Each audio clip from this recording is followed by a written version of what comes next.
Bonjour à tous, j'espère que vous allez bien. Alors aujourd'hui, petite vidéo, on va parler un petit peu de tout ce qui se passe entre la SVB, donc la banque SVB qui pour le coup a été fermée par le régulateur hier. Ce qui est en train de provoquer un mouvement de panique. Un mouvement de panique au niveau du secteur bancaire américain.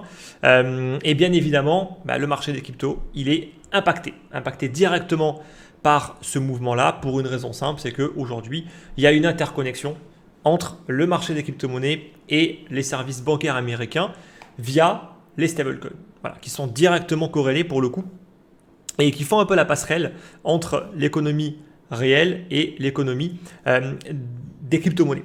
Donc, forcément, il y a une corrélation, forcément, il y a une panique, au niveau de l'USDC de Circle, du MakerDAO, du DAI, du stablecoin décentralisé qui est géré par la DAO qui s'appelle MakerDAO. Même sur le BUSD, j'ai vu qu'il y avait également un DPEG. Donc voilà, il y a une panique qui est en train de se mettre en place. Je pense que c'est important quand même de remettre les choses vraiment au clair, de réexpliquer sur quoi tient le PEG aujourd'hui des stablecoins, parce que là, je vois qu'il y a des personnes qui acceptent de se prendre moins 5, moins 6, moins 7% en revendant leur USDC dans la panique. Mais je pense que ce qu'il faut, avant tout, au lieu de paniquer, c'est d'être rationnel, d'être calme, d'analyser froidement les choses, de comprendre également. Parce que très souvent, les gens ne comprennent rien. Ils vont utiliser des produits qu'ils ne comprennent pas. Et donc forcément, dès qu'il y a un peu de FUD, on panique. Donc c'est important quand même de tout réexpliquer aujourd'hui. Je vais réexpliquer sur quoi tient le PEG de l'ensemble des stablecoins. Et on va également parler un petit peu, pour commencer, de la fameuse Silicon Valley Bank. Donc moi, je ne suis pas un expert là-dedans. Je ne connaissais pas cette banque, je précise quand même. Je ne suis pas du tout un expert dans le monde des startups. Ce n'est pas mon domaine.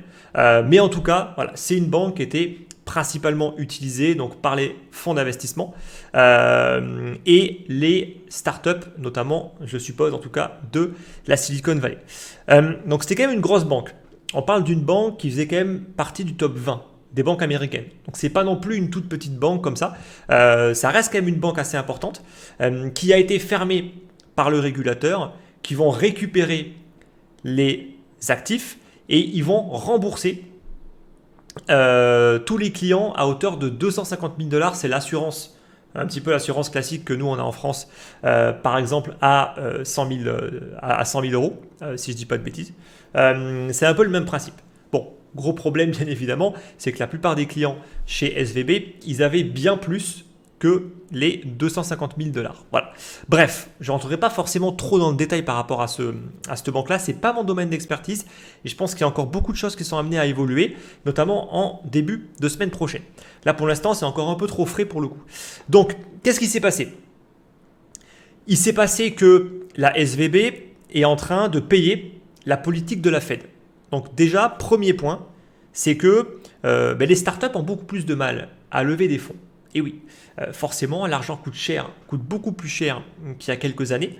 Et je pense également qu'il y avait une bulle, clairement, au niveau, pour le coup, du private equity. Et clairement, c'est en train de retomber, comme beaucoup de choses. Et grosso modo, donc, il y avait des grandes difficultés pour pas mal de startups de continuer à soutenir leur levée de fonds. Et donc, ils ont été amenés à récupérer pas mal de cash qu'ils avaient placé chez la SVB en l'occurrence. Donc, premier problème, c'est que la SVB a encaissé des retraits assez importants en termes de capitaux. Donc ça, c'est le premier problème d'une banque. Je pense que vous comprenez le business d'une banque. C'est que tout fonctionne bien dans une banque tant qu'on ne retire pas trop d'argent. Mais dès qu'on commence à retirer un peu trop d'argent, d'une part, ça fait une baisse des revenus. Mais en plus, ça met en difficulté un petit peu la banque parce qu'elle n'a jamais énormément de liquidité en disponibilité immédiate. C'est exactement le même problème qu'on va retrouver pour les stablecoins. Ce n'est pas en réalité un vrai problème si on comprend un petit peu pourquoi est-ce qu'ils font ça. D'accord ? Maintenant, ça peut être un problème quand il y a des gens qui se précipitent tous en même temps, le fameux bank run, pour récupérer leur argent. Et ce qu'il faut quand même comprendre, c'est qu'aujourd'hui, tout le monde est en train de dire oui, c'est un Ponzi, c'est n'importe quoi, mais tout le système repose sur ça aujourd'hui. J'ai envie de dire que si demain, vous retirez de l'argent en masse, personne ne peut gérer. Personne ne peut gérer cet afflux. Donc ça veut dire que grosso modo, tout le système tient parce que les gens ne retirent pas massivement leur argent. Ça, il faut quand même le comprendre. Et je pense que très souvent, les gens, ça, ils ne le comprennent pas. Bref. Donc, premier point, il y a eu des baisses de revenus, il y a eu des retraits. Et le problème, c'est qu'ils avaient placé énormément d'argent sur de la dette. De la dette américaine, probablement pas de la dette à très court terme, comme les bons du Trésor américain, qui vont avoir une échéance de quelques mois. Là, j'ai pas vraiment tout creusé, mais en tout cas, j'ai beaucoup de mal à trouver des infos de qualité. Moi, ce qui m'énerve avec les médias, c'est qu'ils nous balancent des articles. Bon, là, j'ai trouvé un article qui est à peu près intéressant, où il y a un peu de détails, mais j'ai même eu du mal à trouver vraiment des explications claires sur pourquoi. C'est quand même fou, mais les journalistes aujourd'hui, vraiment, ils nous pondent des articles qui sont des copier-coller à chaque fois. Il n'y a rien dedans, il n'y a strictement rien, quoi. Donc là, au moins, voilà, il y a un petit peu d'informations et on sait qu'ils ont été obligés de vendre pour 21 milliards pour le coup donc de ce qu'ils appellent de securities. Donc, à mon avis, c'est principalement des obligations. Le problème, c'est que ce sont sûrement des obligations qu'ils ont achetées il y a quelques années à des taux extrêmement faibles et qui, si elles sont revendues aujourd'hui sur le marché secondaire, elles se prennent une décote. Ce qui est logique parce que les taux sont tellement plus hauts aujourd'hui que les investisseurs préfèrent acheter une dette maintenant, qui a été émise maintenant, qui a peut-être un niveau de risque un tout petit peu plus élevé parce que pour le coup, elle vient d'être émise, mais par contre qui rémunère. Et donc, forcément, il y a une différence majeure aujourd'hui entre une obligation d'il y a un an et demi, à une obligation de maintenant. Et donc, cette différence, elle se paye. Et c'est pour ça qu'on dit que quand les taux montent sur le marché obligataire, la valeur des obligations baisse. Donc, la valeur, elle baisse sur le marché secondaire. C'est-à-dire que si l'obligation, on ne la touche pas et qu'on la laisse arriver à échéance, après, on récupère l'intégralité de l'argent. Mais uniquement si on est capable d'attendre à ce que l'obligation arrive à maturité. Et plus on prend une obligation qui a une échéance lointaine, plus ça va être long pour le coup et ça va être compliqué de la garder si jamais on a des besoins de liquidité. Et c'est bien là tout le problème. Donc là, a priori, ils auraient vendu pour 21 milliards et grosso modo, ça aurait engendré donc une perte pour le premier trimestre qui serait de 1,8 milliard. Donc c'est sûr que ça fait cher. Ça fait quand même cher payer, mais à mon avis, c'est bien évidemment le risque aujourd'hui à payer. Et la cause directe, c'est bien évidemment la hausse des taux extrêmement forte qui fait qu'aujourd'hui, toutes les dettes qui ont été achetées il y a 1 an, 2 ans, 3 ans, ces dettes-là, elles ont toutes pris une perte. Cette perte, elle peut être réalisée si c'est vendu sur le marché secondaire ou elle peut très bien ne pas être réalisée si on arrive à laisser ces obligations arriver à échéance et après, on va récupérer l'intégralité des fonds. Donc ça, il faut quand même bien le comprendre. Donc c'est ça qui provoque au final un mouvement de panique. Et là, il y a les fonds, les startups qui ne prennent pas de risques et qui sortent leur argent. Et on a le fameux bank run. Voilà. Donc il y a eu le bank run et puis le régulateur est arrivé, il a tout coupé, il a dit stop, on ferme tout et ils ont bien évidemment saisi les fonds de cette banque. A priori, on parle de plus de 200 milliards de dollars. Donc apparemment, dès la semaine prochaine, tous les clients donc, qui avaient moins de 250 000 dollars vont pouvoir récupérer leurs fonds. Mais le problème, c'est que bien évidemment, la plupart des clients, ils avaient beaucoup plus. Donc là, à mon avis, voilà, maintenant que les fonds ont été saisis, on va rentrer dans une procédure classique, je pense, de liquidation, où je ne pense pas que les pertes soient énormissimes, mais on va creuser. Et si jamais il y a plus que les 2 milliards de pertes, et ben peut-être que pour le coup, ça va être compliqué de récupérer l'intégralité des fonds pour l'ensemble des clients. Maintenant, là, on parle d'une perte de 2 milliards sur 200 milliards d'actifs qui ont été récupérés. Je suis désolé, mais ça représente quand même pas grand-chose. Là, on parle de 1-2%, grosso modo. Donc, si c'est pas plus, honnêtement, c'est peanuts. Alors, certes, ça prendra un peu de temps pour récupérer les fonds, mais ils vont être récupérés. Maintenant, la question, c'est est-ce qu'ils ont placé de l'argent sur des actifs qui sont peu liquides, sur des actifs sur lesquels il y a des pertes non réalisées? Et c'est là où ça peut commencer à piquer. Parce que imaginons qu'ils aient tout placé, ou en grande partie, sur des actifs qui, s'ils sont sortis même maintenant, on se prend des pertes colossales de moins 5, moins 10, moins 20, moins 30%. Là, par contre, ça risque de poser problème. Voilà. Donc, parce que pour le coup, ils ne vont pas attendre que les actifs soient liquides des années, voire même des dizaines d'années parfois, si c'est vraiment mal placé, pour récupérer l'argent. Il va être vendu et il va être vendu avec des pertes. Donc, Voilà, maintenant on va voir. Franchement, on est vraiment dans l'incertitude par rapport à ça. On verra également ce que le régulateur fait. Peut-être que le régulateur ne veut pas avoir un Goldman, une crise équivalente à ce qu'on a eu en 2008, pour le coup, avec la crise des subprimes, et ils vont arriver direct à la rescousse pour sauver, pour le coup, cette banque, peut-être. Ou alors, ils vont laisser faire le marché, et dans ce cas-là, ça peut être vraiment problématique. Voilà, en tout cas, ça dépend pour qui, hein, bien évidemment. Bref. Maintenant, pourquoi est-ce que je parle de ça? Parce qu'en vrai, moi, c'est pas mon domaine. Le monde des startups, c'est pas mon domaine. On est peut-être à l'aube d'une crise financière, mais j'ai pas la prétention de dire que on est à l'aube de ça, parce que pour moi, c'est imprédictible de nature. Donc ça veut dire que grosso modo, ça me paraît peu probable que ça puisse provoquer vraiment des remous, des remous réels. Voilà. Mais par contre, il y a une corrélation directe avec le marché des crypto-monnaies. Pourquoi? Parce que la SVB Bank avait comme client des compagnies comme Circle. Et donc Circle, ça vous parle, c'est bien évidemment le stablecoin USDC. Et donc là, le problème qui se passe, c'est que voilà, déjà, la plupart des gens ne réfléchissent pas. C'est-à-dire qu'ils se disent, oh mon Dieu, il y a une banque qui a été fermée. Donc déjà, j'ai l'impression que dans la plupart des cas, les gens ils partent du principe que l'argent est perdu. Je suis désolé, mais l'argent n'est pas perdu, hein, loin de là. Il peut y avoir une perte, je ne dis pas le contraire, mais l'argent n'est pas perdu. Premier point. Alors que très souvent, on fait les raccourcis. L'argent est perdu. Non, il n'est pas perdu. C'est comme pour FTX, c'est comme pour Celsius. Je suis désolé, mais jusqu'à preuve du contraire, tout l'argent n'est pas perdu. Après, ça peut prendre du temps pour le récupérer, mais il n'est pas perdu.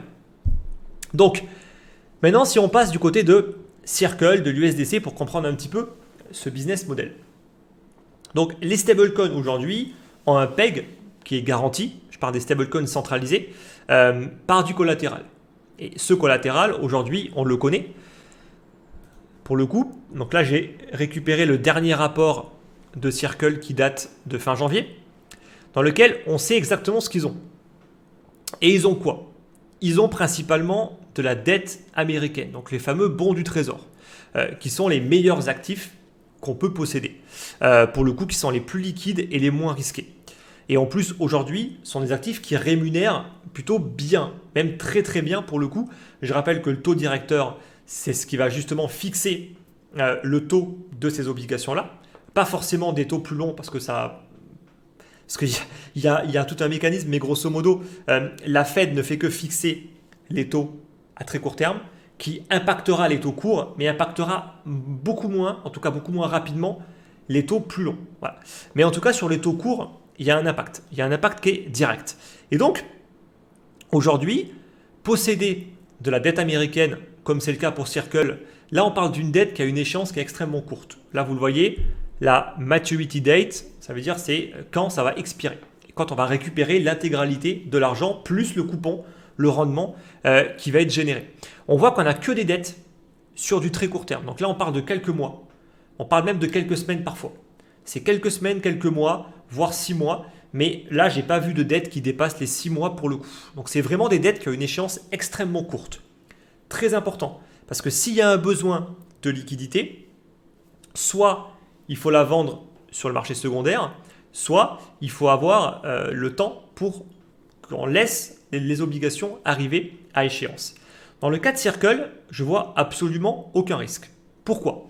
Mais premièrement, sur de la dette qui est à aussi court terme, même si on la vend sur le marché secondaire, pour le coup, ils l'ont déjà acheté à des taux qui sont élevés. Donc, honnêtement, même sur le marché secondaire, ils pourraient éventuellement se prendre des pertes, et c'est même pas sûr, pour le coup. Mais les pertes seraient minimes. Là, on parle vraiment de quelques pourcents. Vraiment de quelques pourcents à tout casser. Premier point. Deuxième point, elles ont une maturité qui est extrêmement courte. Donc, il suffirait d'attendre quelques semaines pour qu'elles arrivent tranquillement à échéance et pour qu'on puisse récupérer beaucoup de cash. Et là, on le voit, déjà, rien que sur le mois de février, vous le voyez, la moitié des dettes ont déjà expiré. Et grosso modo, aujourd'hui, à l'heure actuelle, quasiment toutes les dettes ont expiré. Donc vous voyez qu'ils peuvent récupérer l'argent quand même de manière extrêmement rapide. Ça, c'est super important pour le coup. Et on voit que ça représente quand même pratiquement même les 3 quarts pour le coup des fonds de Circle. Donc ça veut quand même dire que les 3/4 des fonds de Circle sont disponibles sous une échéance de quelques mois, ce qui honnêtement est plutôt rassurant. Voilà. Ensuite, ils ont, là on peut le voir, du cash. Donc le cash, c'est justement l'argent qui est disponible immédiatement. Ils en ont pour 8,7 milliards, donc c'est quasiment le reste. Grosso modo, bon, il y a un peu d'argent qui traîne ailleurs, mais grosso modo, c'est pas grand-chose. Donc en gros, c'est soit de la dette américaine à très court terme, soit du cash. Donc moi aujourd'hui, en termes de collatéral, je vois qu'il n'y a absolument aucun problème. Honnêtement, il n'y a absolument aucun souci. Maintenant, on va me dire, oui, mais pourquoi ils n'ont pas que du cash? Et j'ai envie de dire, heureusement qu'ils n'ont pas que du cash. Heureusement. Tiens, le premier des points, c'est que je vous rappelle toujours que du cash, c'est une dette que la banque a envers vous. Premier point. Quand vous avez un actif, l'actif vous appartient. Quand vous avez du bon du Trésor américain, il vous appartient. Il va être certes conservé par un custodian, mais même si ce custodian fait faillite, les actifs vous appartiennent et vous seront retournés. Ça ne fonctionne absolument pas de la même manière sur du cash. Donc ça veut dire que s'ils avaient eu que du cash, ça aurait été pire pour le coup. Parce que justement, ils auraient une bonne partie de leur cash qui aurait été dans une banque. Et peut-être que là, justement, ils auraient pris une perte beaucoup plus importante. Donc le fait qu'ils aient de la dette, c'est extrêmement rassurant au contraire. Par contre, le risque, c'est avoir des dettes à une échéance trop longue. Et là, c'est un peu le problème. Parce que après, c'est aussi... alors aujourd'hui, ça paraît logique d'avoir une dette à court terme. Mais il y a 1 an ou 2, ça rémunérait que dalle. Donc le problème, c'est qu'il y en a beaucoup qui ont dû prendre des dettes à une échéance beaucoup plus lointaine. Et c'est ça qui peut poser un gros problème. Ce n'est pas le cas pour Circle, donc pour le coup, là, moi, je ne vois pas de risque particulier par rapport à ça. Donc, on le voit qu'ils avaient 8,7 milliards dans les banques, et malheureusement, dans quelle banque? C'est marqué, grosso modo, ici, dans la Signature Bank, une banque assez connue pour le coup, et notamment la Silicon Valley Bank. Donc, oui, ils avaient de l'argent. Grosso modo, ils ont communiqué dessus. Il y a pour 3,3 milliards dans ces 8,7, mais ces 8,7 ne sont pas à jour, hein, ça date de janvier. Là, il y a eu une communication officielle, là vous le voyez, pour le coup de Circle, qui indique que 3,3 milliards étaient chez la SVB. Donc c'est à peu près cohérent pour le coup avec ce qu'on a comme info, grosso modo, parce qu'eux nous avaient indiqué qu'il y a plus ou moins 25% du cash qui était à la SVB. Donc ça veut dire que sur ces 3,3 milliards, l'argent n'est pas perdu, une fois de plus. Les gens partent du principe que ça y est, Circle vient de se prendre une perte de 3,3 milliards. Ok, si vous voulez, mais ce n'est pas le cas. C'est clairement pas le cas. Parce qu'aujourd'hui, il y a plus de 200 milliards d'actifs qui ont été saisis, justement. Donc, il y a de l'argent. Donc maintenant, la question est de savoir combien est-ce que Circle va récupérer et dans combien de temps. Ça, j'en sais rien, on verra, bien évidemment. Mais à mon avis, ils vont récupérer une bonne partie. Franchement, je serais vraiment surpris qu'ils n'arrivent pas à récupérer une bonne partie. Bon, ensuite, comprenons un petit peu qu'il y a un business model derrière. Circle également, ils n'ont pas que du cash. Pourquoi? Parce que c'est un business, il faut de l'argent pour pouvoir payer les frais d'avocat, les licences, les régulateurs et tout ce que vous voulez pour pouvoir mettre en place ce business. Il y a des frais hyper importants derrière. Et donc, le fait d'avoir des actifs, ça permet également en plus de générer des revenus. Alors, malheureusement, ces revenus ne sont pas redistribués aux personnes qui détiennent des USDC. Peut-être qu'il y a une histoire encore de régulation derrière pour le coup. En tout cas, aujourd'hui, ils sont quand même gracieusement bien payés pour le coup. Pourquoi? Ils ont 33 milliards pour le coup de dettes. Donc, quand on a 33 milliards, on va même arrondir à 34. 34, ça fait beaucoup de zéros. 34 milliards de dettes. On va dire que c'est rémunéré à 4%. Parce que c'est plus ou moins le taux directeur en moyenne. Après, ça dépend bien sûr de quand ils ont acheté leur obligation. Mais voilà, on prend vraiment une moyenne basse. 4%. OK? Donc 4%, ça veut dire qu'ils génèrent 1,3 milliard grâce à leurs obligations. OK? Pour le coup, je ne parle même pas du reste. Parce que peut-être qu'ils gagnent de l'argent également ailleurs. Je n'ai pas tout creusé sur le business model. Mais en tout cas, ne serait-ce que juste sur leur bon du trésor américain, chaque année, ils génèrent plus d'1 milliard. Donc grosso modo pour moi aujourd'hui, Circle devrait très bien s'en remettre. Voilà. Maintenant on verra si pour le coup il y a d'autres banques qui sautent. Là c'est l'effet contagion. Si la signature banque également avait des fonds à la SVB ou subit un bank run. Donc bien évidemment après que s'il y a un bank run sur l'ensemble des banques, eh ben pour le coup oui là ils peuvent se prendre une perte, là je suis d'accord. Mais c'est bien tout le problème, c'est que là c'est que s'il y a un bank run partout, bah, j'ai envie de te dire là il y aura de la casse partout pour le coup. Donc voilà, mais ils ont quand même de nouveau les 3/4 de leur réserve en bons du trésor et ça même s'il y a un bank run ils ne le perdront pas. Donc aujourd'hui quand je vois qu'il y a un DPEG à l'heure actuelle où je fais la vidéo de quasiment 5 à 6%, je suis désolé mais c'est absolument pas justifié et on voit qu'on est vraiment dans l'excès. Voilà. Parce que là on est très très loin d'avoir une perte aussi importante. Quand bien même en fait pour avoir un DPEG aussi important qui soit justifié, il faudrait qu'ils perdent quasiment l'intégralité de leur réserve de cash. Voilà. Donc ça veut dire que toutes les banques dans lesquelles ils ont mis des fonds, ils perdent l'intégralité des fonds. Je suis désolé, mais honnêtement, on en est quand même très très loin. Voilà. Et là, oui, là, on peut avoir un DPEG de moins 10, moins 15%, qui pourrait être compensé en partie par des revenus générés par Circle. Mais concrètement, là, c'est complètement délirant et c'est uniquement des personnes qui vendent, qui ne réfléchissent pas. On n'est pas sur l'UST. Je pense que les gens ont été traumatisés par l'UST. L'UST, il n'y avait rien derrière. Ça, il faut le comprendre. Il y avait un peu de collatéral qui était du Bitcoin et le Bitcoin se cassait la gueule. Là, aujourd'hui, on est sur un actif qui, honnêtement, n'a aucune chance de baisser. Dans 3 mois, dans 6 mois, ces dettes vaudront toujours la même valeur.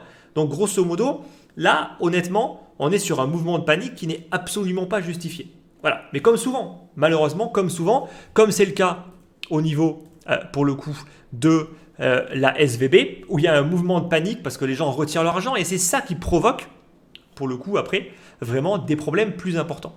C'était exactement pareil pour FTX au final. Ça se trouve, FTX, il n'y aurait jamais eu ce mouvement de panique, ils seraient toujours là, ils auraient peut-être pu résoudre leurs problèmes, voire les aggraver. Ça, j'en sais rien. Mais je dis juste que c'est toujours ces mouvements de panique qui peuvent provoquer des effondrements, parfois justifiés, comme pour FTX, mais parfois pas justifiés. Parce qu'au final, le business était bien géré. Donc là, pour moi, Circle, honnêtement, par rapport aux données que j'ai, il n'y a pas de problème. Maintenant, on va regarder Tether. Là, c'est plus intéressant. Parce que Tether, on en parle souvent justement comme un risque. Et c'est vrai que si on compare les réserves de Tether avec les réserves, pour le coup, de Circle, bon, déjà, premier problème, vous voyez qu'il y a beaucoup moins de transparence. Ça veut dire que sur Circle, on sait exactement, là vous pouvez rechercher ce code-là, on peut savoir exactement quelle dette ils ont acheté. Sur le dernier rapport, pour le coup, de Tether, on ne sait pas. On sait juste qu'ils ont, pour 40 milliards, donc sur un total de 67 milliards, pour le coup, ils ont 40 milliards. Donc déjà, en termes de ratio, c'est beaucoup moins bien que ce qu'on peut avoir avec Circle. Ils ont 40 milliards de bons du trésor américain. Alors après, il y a un petit astérix, c'est marqué que c'est moins de 60 jours. Donc ça reste plutôt bon, on ne se le cache pas. Ça veut dire 2 mois, grosso modo. Ça reste même, j'ai envie de dire, limite meilleur au final que ce que propose Circle, parce que eux, j'ai vu qu'ils avaient pas mal de dettes à 3 mois et 6 mois. Voilà. Maintenant, il n'y a quand même pas beaucoup de transparence non plus. Voilà. Donc après, ça reste qu'un bout de papier, pour le coup, avec quand même pas beaucoup de transparence. Mais quand bien même, il y a quand même une bonne partie qui est en bon du trésor américain. Ensuite, il y a des fonds monétaires. Donc les money market funds qui sont grosso modo de la même manière. C'est vraiment des fonds qui sont exposés sur de la dette de manière pareille à très court terme. Pour le coup, donc là c'est plus ou moins pareil, même s'il y a un risque. Le risque, c'est qu'on passe par un intermédiaire supplémentaire, mais grosso modo, sinon techniquement le niveau de risque est le même parce que les fonds monétaires font partie des actifs également les moins risqués. Ensuite, on a du cash. Alors on voit qu'il y a moins de cash que Circle pour le coup, ce qui en soi n'est pas vraiment un problème à mon sens de nouveau, parce que le cash ne sert à rien sauf à gérer des besoins de liquidité de court terme. Donc là ils ont 5 milliards, voilà, pour moi c'est pas forcément non plus un problème vu qu'ils ont en plus des dettes qui ont une échéance qui est extrêmement courte. Donc une fois de plus, c'est pas vraiment un problème. Ensuite, ils ont quelques autres produits. Bon, par contre, ils ont quand même des obligations d'entreprise beaucoup plus risquées. Et ensuite, c'est un peu vague. Ils mettent qu'ils ont de l'argent placé dans des fonds et dans des métaux précieux. Allez chercher pourquoi. Est-ce que c'est du gold, de l'argent, j'en sais rien. Mais en tout cas, voilà, ils ont également des actifs qui sont quand même beaucoup plus volatiles que les bons du Trésor américain. D'autres investissements, pareil, on ne sait pas trop ce que c'est, donc 2 milliards, voilà, on ne sait pas trop ce que c'est. Et des prêts à hauteur de 6 milliards. Donc là, en termes de risque, là, les gens sont en train de paniquer parce que Circle avait 3 milliards sur une banque qui a des grandes difficultés. Ok, mais Tether a juste 3,5 milliards sur des obligations d'entreprise, on ne sait même pas lesquelles, dans des fonds et dans des actifs beaucoup plus volatiles, et ça pose pas de problème. Voilà. Donc techniquement, si on compare quand même en termes de qualité, je suis désolé, mais je préfère largement foutre mon pognon sur Circle que sur Tether. Voilà. En tout cas, par rapport à ce que j'ai comme information. Voilà. Le collatéral reste quand même plutôt bon sur Tether. Il faut dire qu'il s'est amélioré. Là, je ne vais pas le faire, mais si vous prenez les rapports de Tether d'il y a 1 an ou 2, je peux vous assurer qu'en niveau de risque, on n'était pas du tout au même niveau. Mais vraiment pas du tout, quoi. Et donc, ce qu'il ne faut pas non plus oublier, c'est que Tether, ils ont gagné un pognon de dingue, et ils gagnent, à mon avis, un pognon de dingue, justement en se plaçant sur des produits beaucoup plus risqués. Chose que ne fait absolument pas Circle. Ils n'ont que des bons du trésor ou du cash. Ils n'ont strictement rien d'autre. Alors que là, on le voit avec Tether, honnêtement, ils ont quand même pas mal d'autres produits et qui doivent, à mon avis, rémunérer également pas mal. Donc déjà que les bons du trésor rémunèrent plutôt bien, vous imaginez bien que si là, ils arrivent à gratter 6-7% sur... bon, si on enlève le cash, on va dire aller sur 62 milliards. Voilà, ça fait tout de suite des revenus de l'ordre de 3-4 milliards par an. Voilà. Donc ils sont plutôt bien aussi Tether pour le coup. Donc ça c'est toujours pareil. On prend plus de risques, tout peut très bien se passer, ou alors il peut y avoir un couac. Il peut y avoir un couac et c'est là où pour le coup c'est important de toujours être diversifié et de toujours bien comprendre où on fout son argent. Voilà. Donc j'espère maintenant que c'est clair et que vous comprenez comment est-ce qu'on peut analyser, comment est-ce qu'on peut comprendre maintenant la qualité du collatéral en fonction des actifs qu'il va y avoir derrière. Et toujours important, la liquidité. Il faut des actifs qui soient liquides. Si jamais il y a des besoins importants de récupérer du cash parce qu'il y a beaucoup de demandes de retrait, pour éviter justement une panique, eh bien, il faut absolument pour le coup, tiens, là j'ai une alerte en direct, on a l'USDC qui reprend moins 10%, on est à 0,9. Donc là, ça commence vraiment à piquer en termes de panique, mais une fois de plus, ce qui n'est pas justifié à mon sens. Voilà. Alors moi, que je sois clair, à titre personnel, je n'ai pas d'USDC. Voilà. J'ai du fiat, j'ai de l'USDT, mais je n'ai pas d'USDC. Pour une raison simple. C'est que moi, je ne fais que de la gestion active et que l'USDC n'est pas une paire liquide. D'accord? Donc, j'ai de l'USDT sur Binance et sur Coinbase, j'ai du fiat sur Kraken, je n'ai pas d'USDC. Mais en tout cas, si je devais conserver du cash sous forme de stablecoin, l'USDC aurait fait partie des stablecoins que je choisis, sauf que moi, je ne vois aucun intérêt d'avoir du stablecoin pour conserver du cash. Donc moi, je le mets sur des comptes bancaires qui sont, à mon avis, bien plus sûrs pour le coup, pour vraiment me dérisquer des crypto-monnaies. Ça c'est vraiment un truc que je fais depuis un bon bout de temps. Je prends du risque qui est contrôlé sur les crypto-monnaies, mais par contre, je ne m'expose pas de manière inutile à plus de risques. Voilà. J'estime que les stablecoins sont encore à des stades aujourd'hui où il y a encore beaucoup de risques dessus. Et donc, si j'ai de l'argent à placer, je préfère le mettre sur des brokers comme Interactive Broker, sur des bons du trésor américain, sur des brokers en Suisse comme Swissquote, plutôt que de les avoir sur de l'USDC. Voilà. Et pour le coup, pour l'instant, je m'en porte plutôt bien. Bref, donc voilà. Ensuite, on va finir avec MakerDAO. Donc très souvent, on se dit, ok, mais dans ce cas-là, je vais me tourner vers des stablecoins qui sont décentralisés. Oui, sauf que s'ils ont un PEG, c'est parce qu'il y a du collatéral derrière, une fois de plus. Donc là, il y a un surcollatéral de l'ordre de 150%, certes, mais il y a un gros mais, Si on regarde, qu'est-ce qu'ils ont comme collatéral? De l'USDC. Voilà.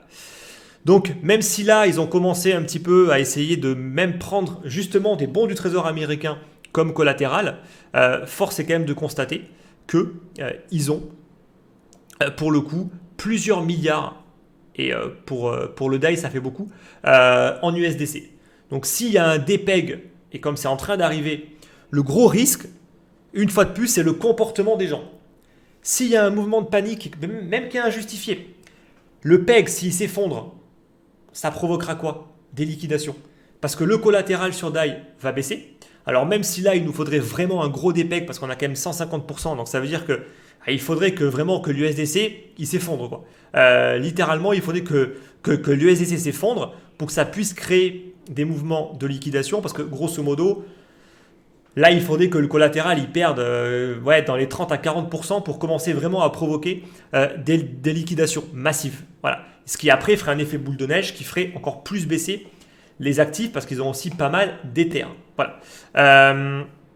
Donc le DAI, pour moi, il est tout autant risqué, si ce n'est même plus que l'USDC. Voilà. Donc voilà, grande prudence une fois de plus, hein, ne croyez pas que le DAI, voilà, c'est une valeur sûre parce que c'est décentralisé, absolument pas. Bon, la vidéo dure déjà assez longtemps, donc là je vais arrêter. Mais en tout cas, voilà, j'espère que tout est clair par rapport à ça maintenant, que c'est beaucoup plus clair. Après, c'est à vous d'arbitrer. Je ne cesse de répéter, diversification des plateformes, diversification des stablecoins. Maintenant, si des personnes ont tout foutu en USDC, je suis désolé, mais une fois de plus, c'est votre faute. Voilà, c'est votre problème, c'est votre faute. Il faut arrêter pour le coup en fait de systématiquement refaire les mêmes conneries. On se diversifie au maximum, on comprend les produits dans lesquels on fout son pognon, parce que si on ne les comprend pas, on ne les touche pas. C'est aussi simple que ça. Et je pense que ça évitera à beaucoup de personnes de faire des conneries, de se mettre sur des produits qu'ils ne comprennent pas et qui vont être les premiers à vendre en panique parce qu'ils ne comprennent rien. Voilà. Donc là, je suis un peu cru en fait dans mes mots, mais arrivé à un moment, chaque personne, j'estime, est adulte de prendre des décisions par elle-même et personne ne sera là pour ça. Et malheureusement, aujourd'hui, beaucoup de personnes prennent des décisions qui sont complètement irrationnelles. Voilà. Mais comme souvent, malheureusement, dans les marchés financiers. Voilà. Allez, ce sera le mot de la fin. Donc j'espère en tout cas que tout cela vous a aidé et on se retrouve très très vite pour une prochaine vidéo. Bye bye.